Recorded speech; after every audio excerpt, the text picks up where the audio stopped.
से खबरें आपने देखी। अब खबरों का रुख कर लेते हैं विस्तार से। गोरखनाथ मंदिर में सुरक्षा कर्मियों पर हुए हमले की जांच में नया खुलासा हुआ है। आरोपी मुर्तजा के पास से 3 धारदार हथियार मिले हैं। एक हथियार वो है जो मुर्तजा लहरा रहा था और 2 बैग में रखे हुए थे। ये इस वक्त की बड़ी खबर है। हमने आपको खबर दिखाई थी कि गोरखपुर पहुंचे मुर्तजा ने किस तरीके से गोरखनाथ मंदिर के बाहर हथियार लहराते हुए सुरक्षा कर्मियों को घायल कर दिया था।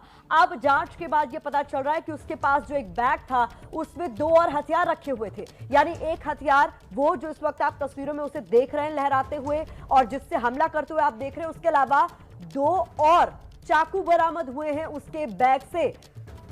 तो ये बड़ी खबर है। संजय त्रिपाठी हमारे साथ जुड़ गए और ज्यादा जानकारी के साथ। संजय, और क्या कुछ जानकारी मिल पा रही है, क्योंकि जांच लगातार जारी है?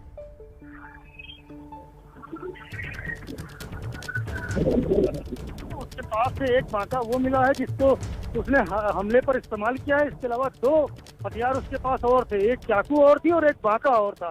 कुल मिलाकर के 3 हथियार उसके पास से मिले हैं, क्योंकि पहले जो बात सामने आई तो उसमें केवल उसी बांके का जिक्र था जिससे उसने सिपाहियों पर हमला किया था। लेकिन अब ये जानकारी मिली है कि उसके पास से 3 हथियार मिले हैं और उस पर आर्म्स एक्ट का एक मुकदमा और दर्ज किया गया है। पुलिस और पड़ताल कर रही है और ये भी पता कर रही है कि ये तीनों के तीनों हथियार कहाँ से खरीदे हैं, किसने उनकी मदद की है। क्योंकि प्राइमा फेसी ये जानकारी आई थी कि नेपाल जाकर उसने बांका खरीदा था, तो क्या ये तीनों हथियार वहीं से खरीदे गए हैं कि नहीं खरीदे गए हैं, इस जानकारी पर, इस इनपुट पर अब एसटीएफ और एटीएस की टीमें काम कर रही हैं। और बहुत जल्द जो उससे पूछताछ में बातें सामने आ रही हैं उसमें कई और बड़े खुलासे हो सकते हैं। प्रतिमा संजय त्रिपाठी, ये इतने हथियार लेकर आखिरकार यहाँ तक पहुँचने में कैसे कामयाब हुआ? यहाँ जो सुरक्षा की चेकिंग होती है, क्या मेटल डिटेक्टर्स वगैरह वहाँ पर नहीं है? इस बारे में कोई जानकारी?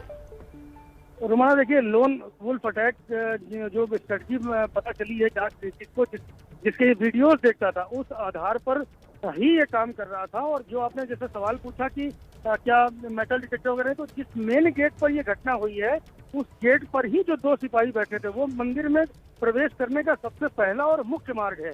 तो उस गेट पर ही इसने जो सिपाही बैठे थे वहीं पर उन पर अटैक कर दिया। ये भीतर की अगर दाखिल होता हथियार लेकर के तो इसके बैग की चेकिंग की जाती, जैसा कि इस समय गोरखनाथ मंदिर के गेटों पर की जा रही है। जो भी लोग आ रहे हैं उनका पर्स और उनका बैग, जो भी सामान लेकर आ रहे हैं, पूरा विधिवत उसकी जांच की जा रही, चेकिंग की जा रही है। लेकिन जब इसने अटैक किया तो ये दोनों के दोनों सिपाही गेट पर मौजूद थे।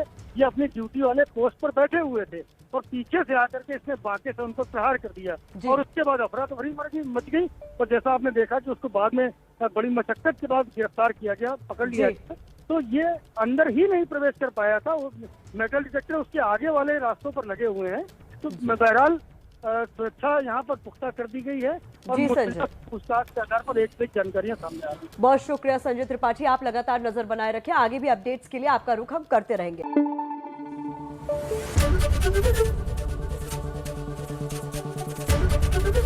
एबीपी न्यूज आपको रखे आगे।